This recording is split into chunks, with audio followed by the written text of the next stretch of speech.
அதான் சொல்ல, உன்னதத்திலிருந்து நம்ம மேல ஆவி ஊற்றப்படும் மட்டும் கடன் வாங்குற மாதிரி இருக்கும், வராத மாதிரி இருக்கும், ஆசீர்வாதம் இல்லாத மாதிரி இருக்கும், குறைவா இருக்கிறது மாதிரி இருக்கும், ஒரு விதமான உற்சாகம் இருக்காது, ஒரு விதமான சோர்வு தான் இருக்கும், ஒரு சமாதானமான ஒரு வாழ்க்கை வாழ்றது மாதிரி இருக்காது, ஒரு இளைப்பாறுதலின் காலத்தில் இருக்கிறது போல இருக்காது.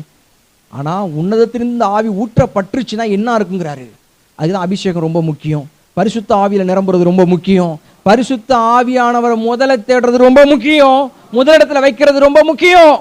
ஏன் பரிசுத்த ஆவியில நிரம்பணும்னா அவர் தான் இதெல்லாம் சரி பண்ண போறாரு. எப்ப ஆசீர்வாதத்தின் மழை பெய்யும் தெரியுமா சொல்றாரு. அதுக்கு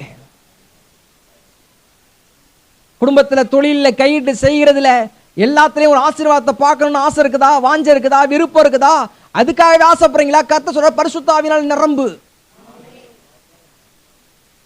filled by the Holy Spirit. பரிசுத்த ஆவியினால் நிரம்பியிரு.